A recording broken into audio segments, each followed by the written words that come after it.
പറയൂ. Sudhi sir. Oh hi sir, I am doctor Mahesh. ആ സാറേ ഇരിക്കും. Thank you. ജെയിൻ ഡോക്ടറിനെ വിളിച്ചിരുന്നു. ആ, അത് വെബ്സൈറ്റിൽ കാണാത്തതുകൊണ്ടാണ് സാറിനെ ബുദ്ധിമുട്ടിച്ചത്. അയ്യോ, അതത്ര വലിയ പണിയൊന്നുമല്ല. ഈ KLW097 എന്ന് പറയുന്നത് ടാറ്റയുടെ ഒരു പഴയ ലോറിയാണ്. ഒരു ചെറിയ കുഴപ്പം എന്താണെന്ന് വെച്ചാൽ ഈ ലോറി ഡിസ്പോസ് ചെയ്തിട്ട് 15 വർഷമായി. ഇതിൻ്റെ ലാസ്റ്റ് ടാക്സ് അടച്ചിട്ടുള്ളത് 2003-ലാണ്.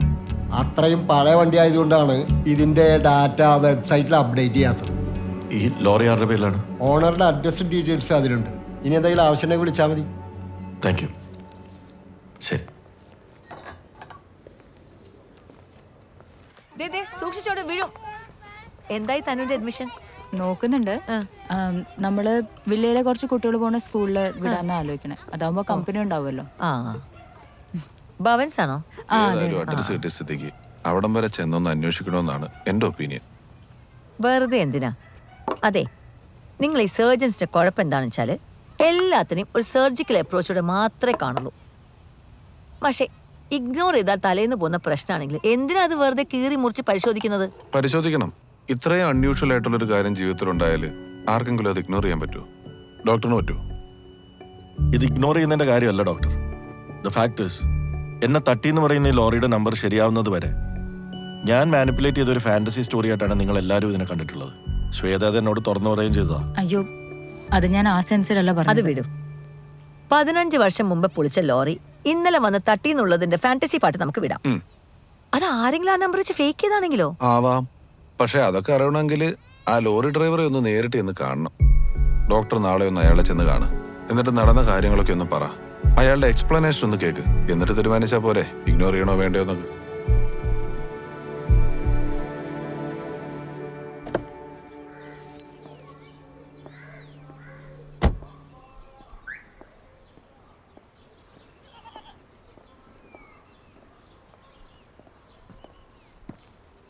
ആരാ? ആന്റണി ചേട്ടൻ. ഞാൻ വിളിക്കാം. ഓ,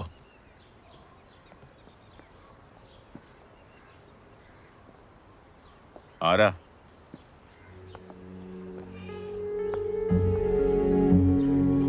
നമ്മൾ തമ്മിൽ അറിയില്ല. ഞാനൊരു കാര്യം അറിയാൻ വേണ്ടി വന്നതാണ്. ഈ KLW097 ചേട്ടന്റെ ലോറിയില്ലേ? ആയിരുന്നു. അതിനിപ്പോ ആ ലോറി ഇല്ലല്ലോ. അതറിയാം. ആ വണ്ടി ചേട്ടൻ്റെ ഉണ്ടായിരുന്നപ്പോൾ പറ്റിയൊരു അപകടത്തെ പറ്റിയാണ് എനിക്കറിയേണ്ടത്. നിങ്ങൾ പറഞ്ഞ ആ ലോറി പൊളിച്ചിട്ട് തന്നെ ഇപ്പോൾ ഒരുപാട് കൊല്ലായി. അല്ല, ആ വണ്ടി എൻ്റെ കയ്യിലുണ്ടായിരുന്ന പെടുന്ന ആക്സിഡന്റിനെ പറ്റി ഇപ്പം എന്താണ് ചോദിക്കുന്നത്? ചേട്ടാ, ആ വണ്ടി ഉണ്ടാക്കിയ എല്ലാ അപകടങ്ങളെക്കുറിച്ചൊന്നും എനിക്കറിയണ്ട. എനിക്കൊരൊറ്റ കാര്യം അറിഞ്ഞാൽ മതി. മറയൂർ കാന്തല്ലൂർ റൂട്ടിൽ വെച്ച് എവിടെയെങ്കിലും രാത്രി ആ വണ്ടി ഒരാളെ ഇടിച്ചിട്ടുണ്ടോ?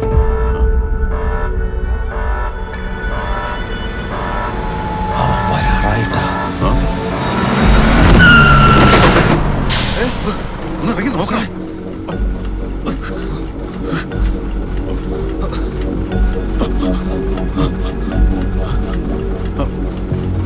ഇവിടെയൊന്നും കാണാനില്ല. തട്ടിയതാടാ. നീ കണ്ടില്ലേ? ഞാൻ കണ്ടതാ. എന്തോ തട്ടി.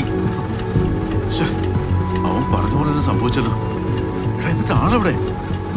ഞാൻ അപ്പുറം നോക്കാം. 10-15 കൊല്ലം മുമ്പ് നടന്ന സംഭവമാണെങ്കിലും ഇപ്പൊ ആലോചിക്കുമ്പോഴും വല്ലാത്തൊരു ഞെട്ടല. ഇപ്പൊ സാറ് പറയുന്നോട് കേട്ടപ്പോ എന്തോ ഒരെത്തും പിടിയും കിട്ടുന്നില്ല. അന്ന് യാത്രയിൽ മനസ്സിന് സുഖമില്ലാത്ത ഒരാൾ കൂടെ ഉണ്ടായിരുന്നെന്ന് പറഞ്ഞില്ലേ? അയാളുടെ പേര് ഓർമ്മയുണ്ടോ? അമീർ. അയാൾ ഭ്രാന്തനാണോ ഭ്രാന്ത് അഭിനയിച്ചാണോ എന്നൊന്നും അറിയില്ല. പക്ഷെ ഒരു കാര്യം ഉറപ്പാ, അന്ന് അയാൾ പറഞ്ഞ കാര്യങ്ങളൊക്കെ ഒരു മാറ്റവും ഇല്ലാതെ ആ യാത്രയിൽ സംഭവിച്ചിട്ടുള്ളൂ. ആളെ തട്ടിയതടക്കം. അന്ന് ഈ വണ്ടി തട്ടിയ ആളുടെ മുഖം ചേട്ടന് ഓർമ്മയുണ്ടോ? ഇല്ല സാറേ, അതിന് മാത്രം സമയമൊന്നും ആ അപകടത്തിനുണ്ടായിരുന്നില്ല. പക്ഷെ തട്ടി, അതുറപ്പാ. സംഭവം നടന്നതിന് ശേഷം ഞാനും ക്ലീനർ ബാബുവും കൂടി അരമണിക്കൂറോളം അവിടെ ഇറങ്ങി തപ്പിയിട്ടും അങ്ങനെ ഒരാളെ ആ പരിസരത്ത് എങ്ങും കണ്ടില്ല. ആശാനെ, അവനെ ക്യാബിൽ കാണാനില്ല.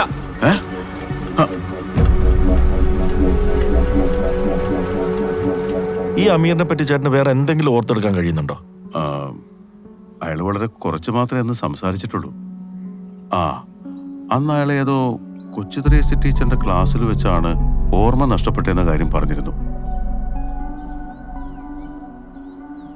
ശരി ഏട്ടാ. Thank you. വരട്ടെ. സാറേ, അയാൾ അടുത്തുണ്ടെങ്കിലേ അവിടെ ഒച്ചു വരാറുണ്ട്. ഒച്ചോ? അതെ സാറേ. ഓക്കെ.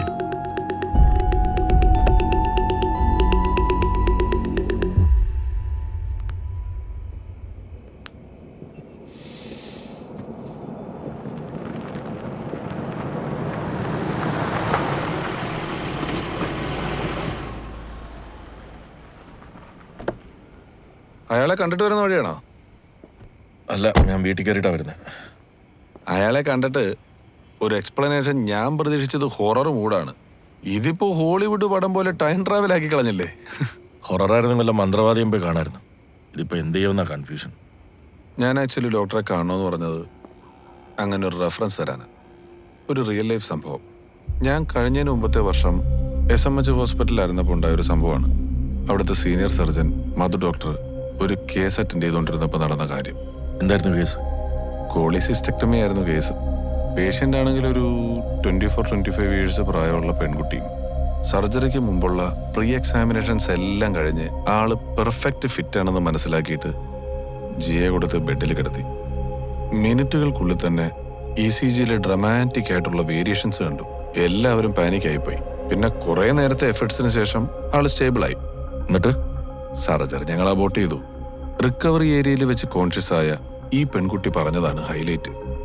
അൺകോൺഷ്യസ് ആയ ആ മൊമെന്റിൽ തന്നെ ഈ പെൺകുട്ടി ബൈക്ക് അപകടത്തിൽ 1 വർഷം മുമ്പ് മരിച്ചുപോയ അവരുടെ ബോയ് ഫ്രണ്ടുമായിട്ട് സംസാരിച്ചു. ആ സംസാരത്തിൽ അവരോട് ഇതുവരെ പറയാത്തൊരു കാര്യം ഈ ബോയ് ഫ്രണ്ട് പറഞ്ഞു എന്നാണ് ഈ കുട്ടി പറയുന്നത്. പിന്നീട് ഇത് അന്വേഷിച്ചപ്പോൾ ഈ നടന്ന കാര്യം സത്യമാണെന്നുള്ളതിൻ്റെ ഒരു സ്ക്രിപ്റ്റും ഉണ്ട്. ഇൻട്രസ്റ്റിംഗ് ആണല്ലോ. എന്നിട്ട് സർജറി റീഷെഡ്യൂൾ ചെയ്തോ? സർജറിക്ക് പേഷ്യൻ്റ് റെഡിയായിരുന്നു, ചെയ്യാൻ മധു സാറും. പക്ഷെ അനസ്തേഷ്യ ടീം സമ്മതിച്ചില്ല. പിന്നെ അവര് വേറെ എവിടെ പോയി ചെയ്തു എന്നാണ് കേട്ടത്. ഈ സംഭവം നമ്മുടെ ENTയിലെ വിനയകുമാർ സാർ ഒരു ആർട്ടിക്കിളായിട്ട് എഴുതി പബ്ലിഷ് ചെയ്തു. ഈ ആർട്ടിക്കിൾ വായിച്ചിട്ട് ഒരാൾ മധു സാറിൻ്റെയും അന്നത്തെ അനസ്തേഷ്യ ടീമിൻ്റെ അപ്പോയിൻമെൻറ്റ് ചോദിച്ച് വിളിച്ചിട്ടുണ്ടായിരുന്നു. ആളൊരു നോൺ മെഡിക്കൽ പേഴ്സൺ ആയതുകൊണ്ട് മധു സാർ ആദ്യം ഒന്നും അത്ര എൻ്റർടൈൻ ചെയ്തില്ല. പിന്നീട് ഒരിക്കൽ IMA ഹാളിലൊരു ഫംഗ്ഷന് പോയപ്പം ഈ കക്ഷി അവിടെ വന്നിട്ടുണ്ടായിരുന്നു. വന്നതല്ലേന്നോർത്തൊരു ഹാഫ് മൈൻഡിൽ ഞങ്ങൾ സംസാരിച്ചു തുടങ്ങി. സംസാരിച്ച് തുടങ്ങിയിട്ട് പിന്നെ ഒരു 1.5 മണിക്കൂറോളം ഞങ്ങൾ സംസാരിച്ചു. ഞങ്ങൾക്ക് അയാളെ പറ്റിയിട്ടുള്ള ആറ്റിറ്റ്യൂഡൊക്കെ മാറി. ആൾ ഇന്റലക്ച്വലാ. ഇപ്പോഴും ഞങ്ങളുമായിട്ട് കോണ്ടാക്റ്റൊക്കെ ഉണ്ട്. എന്താണ് അയാളുടെ ഐഡന്റിറ്റി? ആളൊരു ആംഗ്ലോ ഇന്ത്യനാ. ജോൺ മാസ്റ്റർ എന്നാണ് പേര്. എനിക്കെന്തോ ഡോക്ടർ അയാളെ ചെന്ന് കണ്ട ഇപ്പോൾ ഉള്ള കൺഫ്യൂഷൻസ് ഒക്കെ തീരും തോന്നുന്നു. ആളൊരു മന്ത്രവാദിയോ സൈക്കോളജിസ്റ്റോ ഒന്നും അല്ല കേട്ടോ. ഇങ്ങനത്തെ സംഭവങ്ങളുടെ ഒരു വലിയ ഡാറ്റാബേസ് ഉണ്ട് പുള്ളിയുടെ കയ്യിൽ. I think he can relate it somewhere. നിങ്ങൾ ഇത്ര കാര്യമായിട്ട് പറഞ്ഞ സ്ഥിതിക്ക് ആ കൺസൾട്ടേഷൻ കൂടെ ചെയ്തേക്കാം. ഓ, എന്തായാലും കാര്യങ്ങളൊന്ന് ക്ലിയർ ആവുന്നവരെ ഞാനിതാരോടും ഡിസ്കസ് ചെയ്യുന്നില്ല. Not even to Shabnam. ഞാൻ എന്തായാലും നാളെ ജോൺ മാർഷൽ ഒന്ന് വിളിച്ച് ബ്രീഫ് ചെയ്ത് വെച്ചേക്കാം. ഡോക്ടർ ഡ്യൂട്ടി കഴിഞ്ഞ് പോകുന്ന സമയത്ത് പുള്ളിക്കാരൻ എന്തെങ്കിലും കണ്ടോ? ഓക്കെ. ഞാൻ 2 കൂടെ അടിച്ചിട്ട് വന്നോളാം. കഴിക്കുന്നില്ലല്ലോ? ഇല്ല, ഡ്രൈവ് വേണം. വേണ്ട. Okay, bye. Thank U.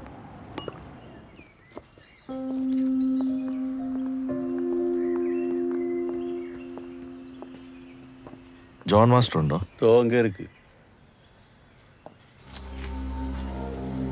ആ, വരൂ ഡോക്ടർ. സംശയിക്കേണ്ട, ഞാൻ തന്നെയാണ് ജോൺ മാസ്റ്റർ. ഞാൻ പെട്ടെന്ന് ഇറ്റ്സ് ഫൈൻ. എന്നോട് ജെയിൻ പറഞ്ഞത് ഡോക്ടർ രാത്രി വരുമെന്നാണ്. അപ്പം ഞാനൊരു 7-8 മണിക്കൊക്കെയാണ് എക്സ്പെക്ട് ചെയ്തിരുന്നത്. നോർമലി എനിക്ക് ഡ്യൂട്ടി കഴിഞ്ഞ് വീട്ടിൽ കൺസൾട്ടേഷൻ ഉണ്ട് കുറച്ചു നേരം. അതും കൂടെ കഴിഞ്ഞിട്ട് ഇറങ്ങാമെന്നാണ് വിചാരിച്ചത്. ഓ, പിന്നെ വിചാരിച്ച് ലേറ്റ് ആക്കണ്ടെന്ന്. I you busy right now? No issues. ഞാൻ ഒന്ന് ഫ്രഷ് ആയിട്ട് വരാം. ഷോ. Why don't you relax for a while? Okay. അവിടെ കുറച്ച് നേരം ഇരുന്നോളൂ. യാ.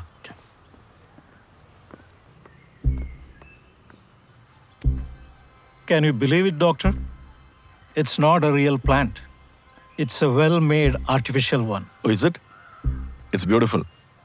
ഒറ്റ നടത്തി ഒറിജിനൽ ആണെന്നേ ഫീൽ ചെയ്യൂ. Exactly. ഡോക്ടർ കണ്ട ഡ്രീം പോലെ, isn't it? ഡ്രീമോ? Have you heard about lucid dreaming? Term കേട്ടിട്ടുണ്ട്, but I am not sure what it is. Okay, let me explain that to you. നമ്മളെല്ലാവരും സ്വപ്നം കാണാറുണ്ടല്ലോ. ഉറക്കത്തിന്റെ ഡെപ്തിനനുസരിച്ച് ചിലത് നമ്മൾ ഓർക്കാറുണ്ട്, ചിലത് നമ്മൾ തീരെ ഓർക്കില്ല. ഈ സ്വപ്നം കാണുന്ന സമയത്ത് നമ്മൾ സ്വപ്നത്തിന്റെ അകത്താണെന്ന് തിരിച്ചറിയുന്ന ആ ഒരു അവസ്ഥയുണ്ടല്ലോ, that is what is lucid dreaming. ഇത് വളരെ വളരെ റെയറായിട്ട് മാത്രം സംഭവിക്കുന്ന ഒരു കാര്യമാണ്.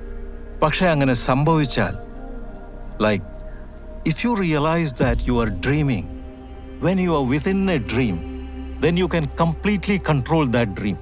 ആ ഡ്രീം മാത്രമല്ല, ആ ഡ്രീമിൻ്റെ അകത്തുള്ള ഓരോ ഇവൻറ്റും സ്വപ്നം കാണുന്നയാളുടെ ഭാവനയ്ക്കനുസരിച്ച് ഡിസൈൻ ചെയ്യാൻ പറ്റും. അതൊരു കലയാണ്, എ വെരി റെയർ ടാലൻറ്റ്. ഇത് എല്ലാവർക്കും അറ്റംപ്റ്റ് ചെയ്യാൻ പറ്റുമോ? Not at all. It's actually a very tough process.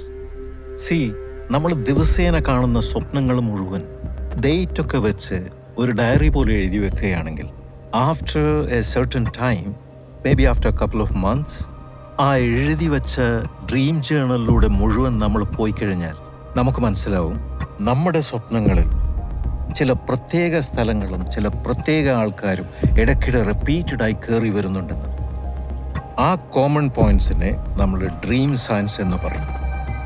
Let suppose ഡോക്ടറുടെ ഡ്രീം സയൻസ് പണ്ട് പഠിച്ചിരുന്ന സ്കൂളിലെ ഒരു ക്ലാസ് റൂമോ പഴയ നാട്ടുവഴിയിലെ ഒരു കടയോ ആണെന്ന് വിചാരിക്കാം. നമ്മൾ ഉണർന്നിരിക്കുമ്പോൾ അവിടെ ചെന്ന് മനസ്സൊക്കെ ഒരു മെഡിറ്റേറ്റീവ് സ്റ്റേറ്റിലാക്കി ഞാൻ സ്വപ്നത്തിലല്ലേ എന്ന് സജഷൻ കൊടുത്തു കഴിഞ്ഞാൽ, പിന്നെ നമ്മുടെ സ്വപ്നങ്ങളിൽ ഇതേ സ്ഥലങ്ങൾ തിരിച്ചു വരുമ്പോൾ നമ്മുടെ മനസ്സ് നമ്മളോട് പറയും നമ്മൾ സ്വപ്നത്തിലാണെന്ന്. At that point in time we have attained lucidity. പറയാൻ ഇതൊക്കെ എളുപ്പമാണെങ്കിലും it's not at all an easy process. I can understand. പക്ഷെ ഇവിടെ മാസ്റ്റർ പറയുന്ന പോലെ, if I was part of lucid dream, then why wasn't I aware of it? ഇപ്പോഴും കണ്ടതെല്ലാം സ്വപ്നമാണെന്ന് വിശ്വസിക്കാൻ എനിക്ക് പറ്റുന്നില്ല. ഈ റിയാലിറ്റി പോലെ തന്നെ ഒറിജിനലായിരുന്നു ആ ഈവൻസ് മുഴുവനും. That's A genuine question. ഇവിടെ ഡോക്ടറുടെ കാര്യത്തിൽ സംഭവിച്ചിരിക്കുന്നത് വളരെ സ്ട്രേഞ്ച് ആയിട്ടുള്ളൊരു കാര്യമാണ്. ഇൻഫാക്റ്റ് അതൊരു വലിയ കുരുക്കാണ്. എത്ര കഴിക്കാൻ ശ്രമിച്ചാലും പിന്നെയും മുറുകുന്ന ഒരു കുരുക്ക്. What is it?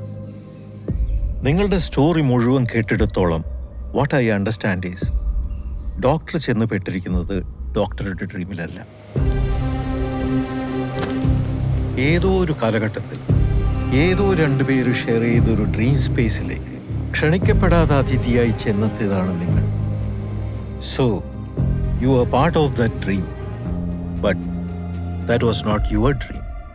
അങ്ങനെയാണെങ്കിൽ അത് ആരുടെ ഡ്രീം ആയിരിക്കും? പോസിബിളി ഡോക്ടർ അവിടെ കണ്ടു എന്ന് പറയുന്ന രണ്ട് കുട്ടികൾ, അവരിൽ ആരുടെയെങ്കിലും ആയിരിക്കാം. ആരാണെങ്കിലും അവർക്കിവിടെ എന്തോ സംഭവിച്ചിട്ടുണ്ട്. But one thing is for sure, that person is alive somewhere. Doctor കാണുന്ന സ്വപ്നങ്ങളൊക്കെയും ഈ ഡ്രീം ഇനീഷ്യേറ്റ് ചെയ്ത ആളുടെ സബ് കോൺഷ്യസ് ഡോക്ടറുമായിട്ട് കമ്മ്യൂണിക്കേറ്റ് ചെയ്യുന്നതാണ്, to find out where that person is.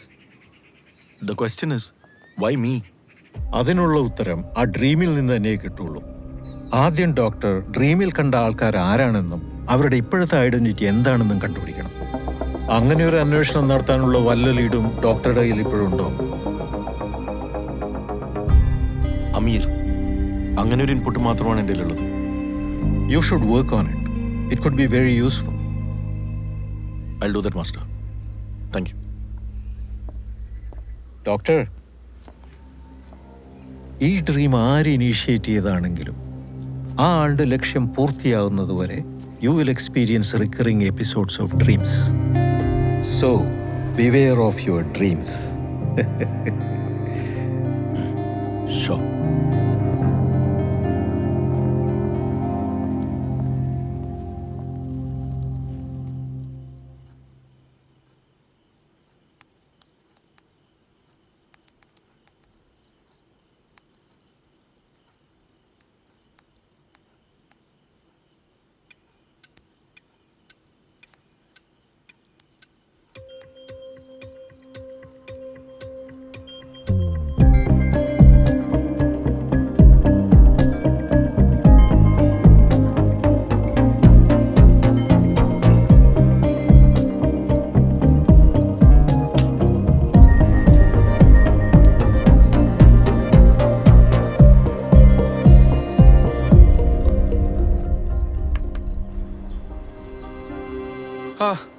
Good morning doctor.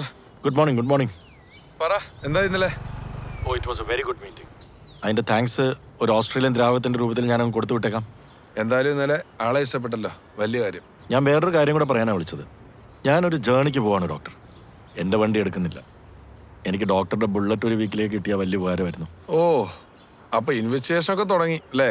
ആ, ബുള്ളറ്റ് ചുമ്മാ ഇരിക്കുക, എവിടെയെങ്കിലും വന്നെടുത്തോ. ഞാൻ ശ്വേതയോട് പറഞ്ഞിട്ടില്ല, പറഞ്ഞാൽ അവൾ സ്ട്രെസ്സാവും. കോയമ്പത്തൂർ ഒരു കോൺഫറൻസിന് പോകുന്നതാണ് ഞാൻ പറഞ്ഞിരിക്കുന്നത്. ഞാൻ ശ്വേതനെ മോളെയും തൽക്കാലം ശ്വേതയുടെ വീട്ടിൽ കൊണ്ടുപോയി നിർത്താനാണ് ആലോചിക്കുന്നത്. ഓക്കെ, അപ്പൊ അന്വേഷണത്തിന്റെ റിസൾട്ട് പറ. യാ ഷോ. ആരെ വീട്ടിൽ കൊണ്ടാക്കണ കാര്യം മഹേഷ് പറഞ്ഞേ? അല്ലടി, ഞാൻ പറഞ്ഞില്ലേ ആ കോയമ്പത്തൂർ കോൺഫറൻസ്, ആ സമയത്ത് നിന്നെ മോളെ നിന്റെ വീട്ടിൽ കൊണ്ടാക്കിയാലോ എന്ന് ആലോചിക്കുന്നു. അതെന്തിനാ? ഞങ്ങൾ ഇവിടെ താമസിച്ചോളാം. അത് മാത്രമല്ല, ഞാനിവിടുത്തെ ആൾക്കാരൊക്കെ ആയിട്ട് നല്ല റാപ്പുമായി. അതൊക്കെ ശരി തന്നെ, പക്ഷെ എന്തോ നിങ്ങൾ രണ്ടുപേരും ഇവിടെ വിട്ടേച്ച് പോകാനൊരു ചെറിയ ടെൻഷൻ. കൂടാതെ തനു നിന്റെ വീട്ടിൽ കുറച്ചും കൂടെ ഹാപ്പി ആയിരിക്കും തോന്നുന്നു. Mahesh, are you following that crazy dream of yours? ഷേ, ഡ്രീമൊക്കെ എപ്പോഴേ വിട്ടു. Now only reality. ആരാ മോനെ? കൊച്ചു ത്രൈസി ടീച്ചറിന്റെ വീടല്ലേ? ആ, അപ്പൊ ഞാൻ പഠിപ്പിച്ച കുട്ടി അല്ല അല്ലേ? അയ്യോ, ടീച്ചറായിരുന്നു. പറഞ്ഞ പോലെ ഞാൻ ടീച്ചറിന്റെ സ്റ്റുഡന്റ് അല്ല. ആ, അത് മനസ്സിലായി. മോനെ എവിടെന്നാ വരുന്നേ? ഞാൻ കൊച്ചിന്നാ വരുന്നത്. എനിക്ക് ടീച്ചർ പഠിപ്പിച്ച ഒരാളെ കുറിച്ച് കുറച്ച് കാര്യങ്ങൾ അറിഞ്ഞാൽ കൊള്ളാവുന്നുണ്ട്. ഓ, 10-36 കൊല്ലം പിള്ളേരെ പഠിപ്പിച്ചിട്ടുണ്ട് എന്ന് കരുതി എല്ലാരും ഓർമ്മയൊന്നും കാണണമെന്നില്ല. മോനെ ഏത് കുട്ടിയെ കുറിച്ച് അറിയണ്ടേ? വർഷങ്ങൾക്ക് മുമ്പ് ടീച്ചറിന്റെ ക്ലാസിന്റെ ഇടയിൽ വെച്ച് ഓർമ്മ നഷ്ടപ്പെട്ടു പോയ ഏതെങ്കിലും സ്റ്റുഡന്റ് ഉണ്ടോ? അങ്ങനെ ഉണ്ടെങ്കിൽ അയാളെ കുറിച്ചാണ് എനിക്ക് അറിയേണ്ടത്. അമീറിനെ കുറിച്ചാണോ അറിയേണ്ടത്? അപ്പോ അങ്ങനെ ഒരു സംഭവം നടന്നിട്ടുണ്ടല്ലേ? ഒരിക്കലും മറക്കാൻ പറ്റാത്ത ഒരു കാര്യം അത്. കാരണം അന്നത്തെ ദിവസം അമീറിന് മാത്രമല്ല അങ്ങനെ സംഭവിച്ചത്. 1989 ഒരു ഒക്ടോബർ മാസത്തിലാണ് ആ സംഭവം നടന്നത്. വാ വേഗം വാ, പെട്ടെന്നാവട്ടെ. ഞാൻ നിങ്ങളുടെ കയ്യില് 5 ചെടികളുടെ ശാസ്ത്രീയ നാമം എഴുതിയ പേപ്പർ തന്നിട്ടുണ്ടല്ലോ. ആ ചെടികളൊക്കെ ഈ പരിസരത്ത് തന്നെയുണ്ട്. അപ്പൊ എല്ലാവരും വേഗം പോയി അത് കണ്ടെത്തിയിട്ട് വിളിക്കാം. ഓക്കെ, ചെല്ല് വേഗം ആയിക്കോട്ടെ.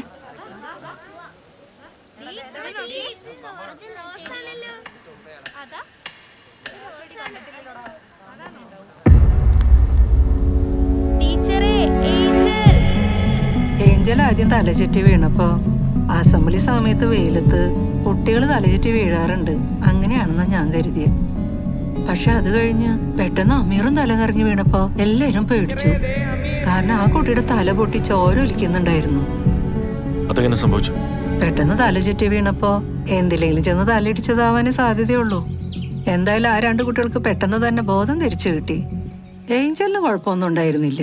പക്ഷെ അമീർ, ആ കുട്ടിയുടെ ഓർമ്മ നഷ്ടപ്പെട്ടിരുന്നു. അന്ന് ഈ കുട്ടികളെ ഏതെങ്കിലും ഡോക്ടേഴ്സ് വന്ന് പരിശോധിച്ചിരുന്നോ? ഓവല്ലോ, പക്ഷെ അവർ ഒരേ സമയത്ത് വീണതിന്റെ കാരണമൊന്നും അവർക്ക് വിശദീകരിക്കാൻ പറ്റിയില്ല. അമീറിന്റെ ഓർമ്മ നഷ്ടപ്പെട്ടത് വീഴ്ചയിലുണ്ടായ ആഘാതമാണെന്ന് അവര് പറഞ്ഞത്. പിന്നീട് ഈ അമീറിന് എന്ത് സംഭവിച്ചെന്ന് ടീച്ചർക്ക് അറിയോ? പൊതുവെ ഈ അമീറിനെ അവന്റെ ഒപ്പിച്ചയും കുറിച്ച് ആളുകൾ പല കഥകളും പറഞ്ഞിരുന്നു. അവർക്കൊരു വ്യക്തിയുടെ മനസ്സിലെ രഹസ്യങ്ങൾ അറിയാൻ പറ്റുന്നോ, വേറൊരാളുടെ സ്വപ്നത്തിൽ വരാൻ പറ്റുന്നോ, അങ്ങനെ ഏതാണ്ടൊക്കെ കെട്ടുകഥകള്.